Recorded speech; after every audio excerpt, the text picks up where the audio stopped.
American పైలట్ను పట్టుకుంటే భారీ నజరానా.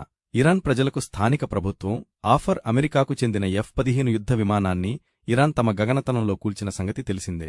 ఈ విమానంలో 2 పైలట్లుంటారు. వారిలో ఒకర్ని రెస్క్యూ టీమ్స్ రక్షించాయి. మరో పైలట్ తప్పించుకున్నాడు. అతడి ఆచూకీ మాత్రం తెలియడం లేదు. దీంతో ఆ పైలట్ ఆచూకీ కోసం ఇరాన్ దళాలు గాలిస్తున్నాయి. అంతేకాదు, స్థానిక ప్రజలు కూడా పైలట్ కోసం గాలిస్తున్నారు. ఈ నేపథ్యంలో ఇరాన్ ఆర్మీ, స్థానిక ప్రభుత్వాలు భిన్నంగా స్పందించాయి. అమెరికన్ పైలట్ కనిపిస్తే బంధించాలని లేదా చంపాలని స్థానిక గవర్నర్ సూచించారు. పైలట్ను పట్టుకున్నా, చంపినా వారికి భారీ నజరానా అందిస్తామని గవర్నర్ ప్రకటించాడు. మరోవైపు ఇరాన్ ఆర్మీ మాత్రం భిన్నంగా స్పందించింది. తమకు పైలట్ పట్టుబడితే అతడిని అంతర్జాతీయ చట్టాల ప్రకారం యుద్ధ ఖైదీగా పరిగణించి తగిన గౌరవం అందిస్తామని ఇరాన్ ఆర్మీ ప్రకటించింది. ఈ సందర్భంగా పాకిస్తాన్లోని ఇరాన్ రాయబార కార్యాలయం ఎక్స్లో కీలక ప్రకటన చేసింది. అమెరికన్లకు ఇరాన్ దళాలకన్నా అమెరికా అధ్యక్షుడు డొనాల్డ్ ట్రంప్ చాలా ప్రమాదకరమని ఇరాన్ వ్యాఖ్యానించింది.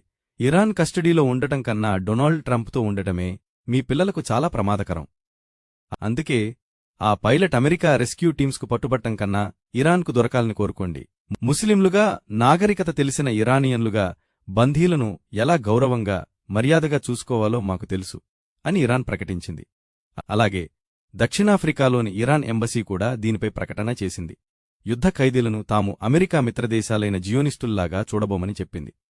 అమెరికాలాగా రాతియుగం నాటి పద్ధతులు కాకుండా నాగరిక విధానాలు తమకున్నాయని ఇరాన్ తెలిపింది.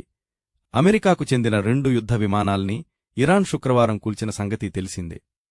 ఈ ఘటనల్లో ఒక పైలట్ తప్పించుకోగా ఇంకో పైలట్ జాడ తెలియడం లేదు. అతడి కోసం ఇటూ ఇరాన్, అటు అమెరికా కూడా వెతుకుతున్నాయి.